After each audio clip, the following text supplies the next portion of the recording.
Mega Man. This video is about Mega Man. Hi. Hello, I'm Antimo. I make music for video games. Today, I'm expanding on a tragically short song from the original game. Let me tell you about it. If you don't want to hear me talk, skip to this time code to just listen to the song. Or if you're not really interested in any of this, just click anywhere on the screen until something else happens. Mega Man first showed up in Japan on the Nintendo Famicom in 1987. They called him Rokuman, or Rockman. Shortly thereafter, they released a North American version of the game on the Nintendo Entertainment System. This is the point at which he splits into Mega Man for us, but he's still called Rockman in Japan today.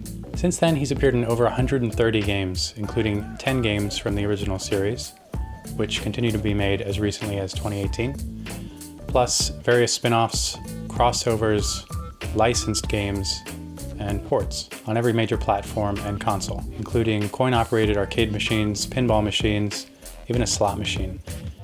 It may seem perverse to go through all of this because this video is really just about the very first song you hear in that first Mega Man game, released in 1987. Let me play it for you. Start recording.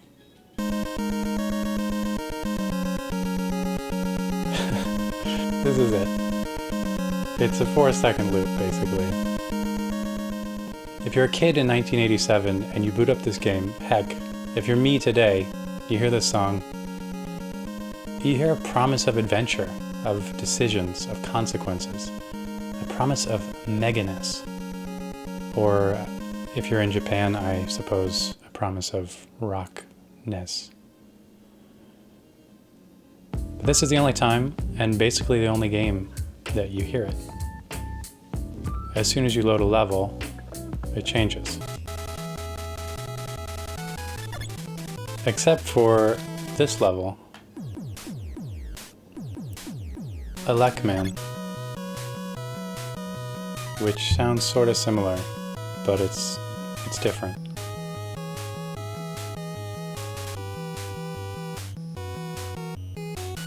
And look, every Mega Man game has some sort of stage select element, but none of them use this song again.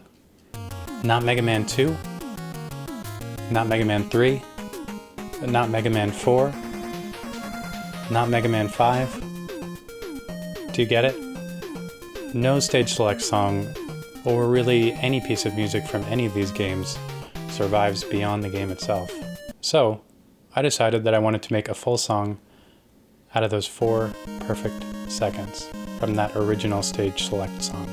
From a franchise that is sometimes credited as inventing the concept of a video game soundtrack, giving value to game music, yet also devaluing it in its pursuit of some infinite iteration of itself.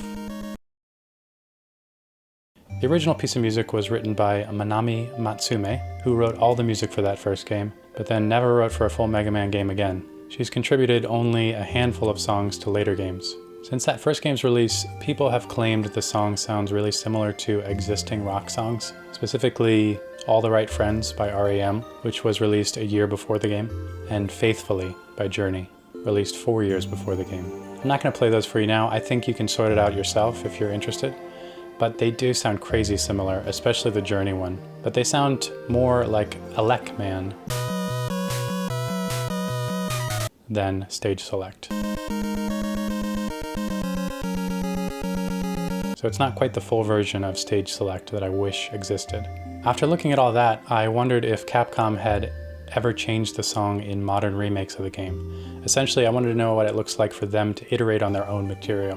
In 1994, they released a compilation of the first 3 Mega Man games for the Sega Mega Drive called The Wily Wars. All the music was updated to play on the Mega Drive's FM synthesis chip. It sounds a bit wonky, but it sounds like the Mega Drive.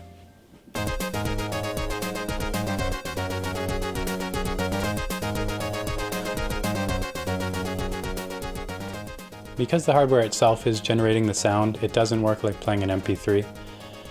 It's just not possible for it to sound the same as the NES, so I understand why it sounds a little weird. The next thing I found was a remake of Mega Man 1, released on the PlayStation Portable in 2006, called Mega Man Powered Up. The entire look of the game was reimagined, as a chibi style. Basically this very cute looking, adorably Japanese style. I was trying to think of the best way to explain chibi to you, and I think this chibi version of Neo from The Matrix does a pretty good job. The guy who was an artist for the original game, who designed the final look of Mega Man the character, his name is Keiji Inafune. He became a producer for later games and is seen by some as the guiding force of the franchise. Apparently he envisioned the original game looking like this, but the NES wasn't capable of pulling it off. Unlike the NES and the Mega Drive, the PlayStation Portable could play MP3s and other recorded audio, so as far as this remake is concerned, there's essentially no musical style dictated by the hardware itself. Let's see what they came up with. Look! Everyone's going haywire and turning violent! Please, my robots, your friends, you must stop them. For the sake of the world and all of humanity, I'm counting on you. And just to show you a little more of the game, here's a Lek-Man. Ready? With what sounds like pancakes.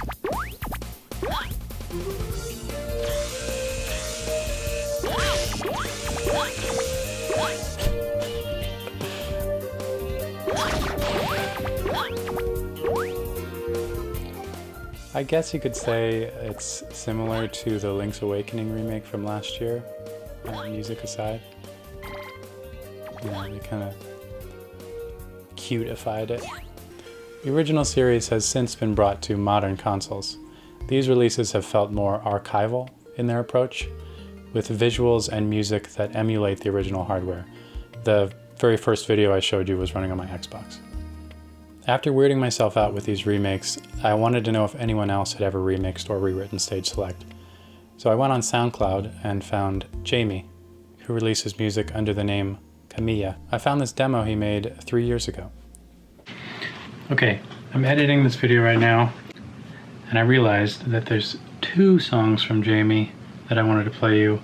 One he wrote 5 years ago, which was like the very first demo of this song, and it's all vocals, and he's like singing the instrument parts. And then the second one is from 3 years ago, which is, I think, his attempt to make like a fuller production out of that first idea. So I want to play you both, because they're both so good. Also, I don't know why I keep saying that there's 10 Mega Man games in the original series. There's 11. Okay.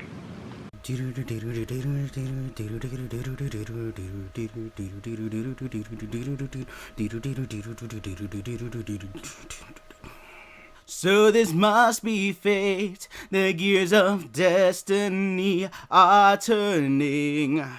I hope it's not too late to save all mankind, save my brothers.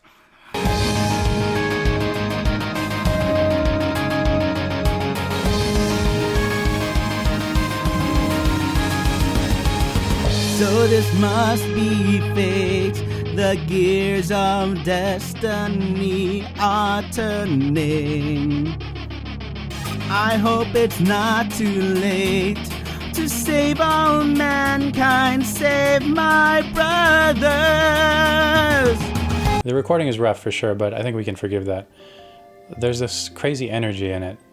It feels like he's got this powerful idea inside of him, and he's just trying to get it out, to preserve it before it leaves. So I reached out to him. He told me he made it in college. He was inspired by the melancholy feel of the Mega Man Archie comics, which started in 2011. He told me he writes music for nerd, geek, and anime culture, that he tries to take everything he likes and grew up with and just dump it into his music. I feel a lot of love for that. In many ways, it seems like a purer approach than whatever was going on for that PSP remake. Hearing him talk, I remembered myself as a kid, playing Mega Man on my Game Boy in church, with the volume down, of course, quietly building my own mythology as a child, while ironically ignoring the discussion of more confident mythology around me. After seeing what Capcom had produced and called official, and what people on the internet had made in loving tribute, I asked myself, how do I iterate on Mega Man? How do I turn 4 seconds into 4 minutes? Should it all be chiptune? What sounds are acceptable to add? Can I add notes and other chords? Is the goal to make a piece of music that's appropriate for selecting a level? How much of myself do I include in this? Does less of me make a better song? These are questions that I have been witnessing Capcom answer quite messily. Let me slow down here and just describe this to you. The original series has 10 games, released from 1987 to as recently as 2018. They call these games Mega Man 1, Mega Man 2, etc. Then, there were 5 games released for the Game Boy from 1991 to 1994, which used the same names, Mega Man 1, Mega Man 2, and so on. Though the names are identical on the Game Boy, the games are actually shuffled versions of the original series. Mega Man 1 on the Game Boy is actually 1 and 2 from the original series. Mega Man 2 on the Game Boy is actually 2 and 3 from the original series, and it continues like that. In this same period, there were also 2 PC games called Mega Man 1 and Mega Man 3. These have absolutely no correlation to Mega Man 1 and 3 from the NES.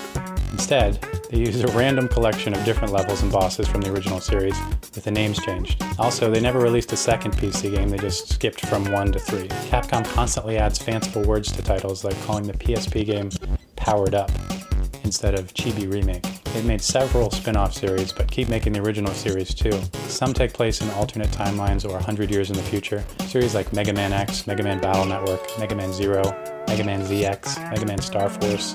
They've used the letter X to refer to a villain in the original series, but in Mega Man X it refers to the main hero. They've constantly built new versions of themselves out of the past, a Frankenstein monster made not of human parts, but of other Frankenstein monsters. How can let me drink some water here. How can I respect the source material of something that has, from its inception, placed more importance on iteration than preservation? What's the line between Mega Man and not Mega Man? Is it just a blue guy? What would a non-Mega Man game even look like? What guides this franchise from moment to moment? Look at the original box art for Mega Man 1. It's just a blue guy. And look, he's holding a gun. Mega Man literally has a firearm.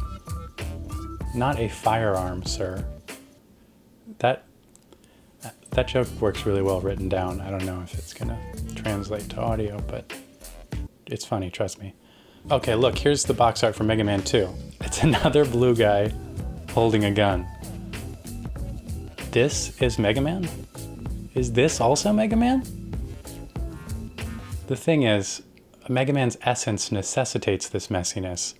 Every game is set up more or less the same. You travel to different levels to defeat several bosses with elemental-style powers. When Mega Man defeats each boss, he gains their power.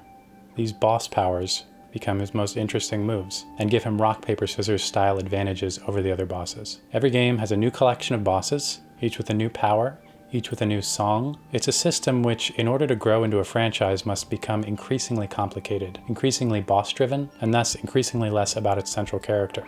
I'm inspired by Jamie's inclusion of his own emotions in his song, and thus apparently in the history of Mega Man itself, which seems to accept all iterations of itself as itself. Was I not myself a Mega Man as I sat on that church pew controlling the Mega Man on screen? I certainly don't trust this guy to decide. Does a mathematical, historical approach to iteration exist? Is it possible to iterate better than Capcom has? Than Star Wars or Blade Runner have? I dream of expelling a perfect amalgamation of what has come into me, all fat removed, to step back and say, this is objectively the sound of this. I've done all the research, I've memorized the Japanese names of all the people involved, I know everything now. Here you go. But I always fail at this, just as I've accused Capcom of failing at this. Do we all fail? Is all present-day exaltation of past beyond the pure pursuit of archivization a form of revisionism? To pretend that we're not in the future looking back? Do I change the past just by loving it? Am I missing the vital context of all this history? Can I make a real tribute to this song when I no longer possess the patience to wait for a CRT to warm up? When you don't either? And what's the line between using chiptune sounds as a matter of historical accuracy versus as a gimmick? Where does a band like Anamanaguchi land? Are they doing a third thing? Modding an NES to accept MIDI as the new version of recording your sophomore album on a Neve console? Is all this fetishism of the past really just about merging with it? the midnight in Paris walk we want to take with the people and things of the past. I wish I was living then as me now. I wish I lived a life now that someone in 40 years will want to have lived. A click-clacking Jacob's ladder of past and present folding onto itself. 50 Shades of Sepia, a Star Wars trilogy and New Coke for every generation. Escapism that leads you back to yourself, only with a different haircut, probably. Please, God, let me be cool in the eyes of someone, even if it has to be this guy. In case it hasn't been obvious, I don't know the answer to any of these questions, but I have decided to give in and merge with it all and just try to make a good song. I'm going to play it for you now. Briefly, 2 final things. Look, I told you the time code for the song at the beginning. Patreon. This is the first episode in a series where we explore our favorite soundtracks and make new ones. It's made easier by the support we receive on Patreon. If you want a downloadable, streamable version of this song without all this nonsense at the start of it, that's available on Patreon. Second, Kamiya. I want to give a final shout out to Jamie, whose song I found on SoundCloud. I love that song he made. I asked him if I could use some of his lyrics for my song, and he said yes. So the lyrics you're about to hear were written by him. Links to our Patreon and Jamie's music are down below. Thank you for watching. I hope you enjoy the song.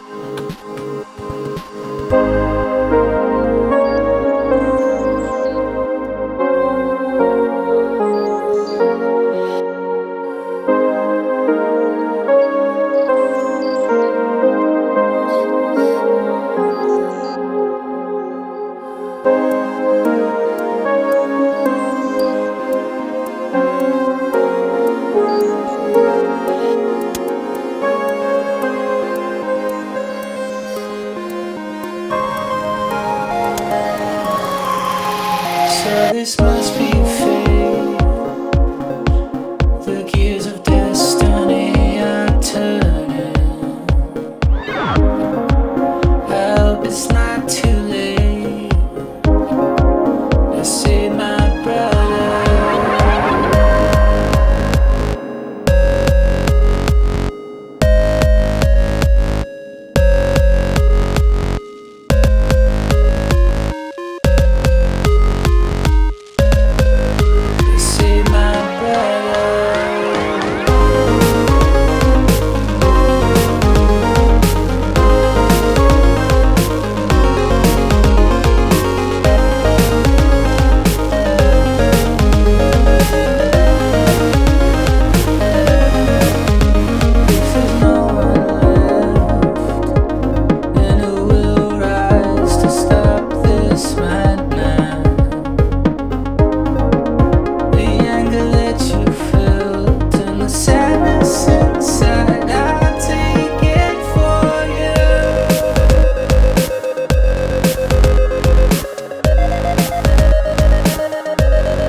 So this must be fate.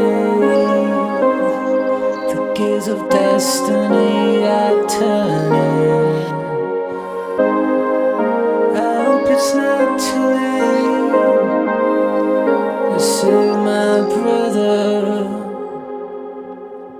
If there's no one left, then who will rise to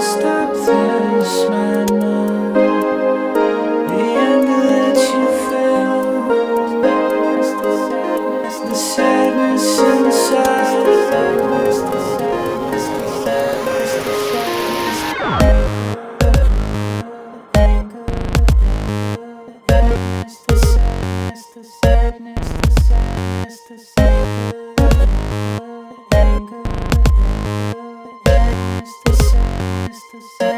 the sadness.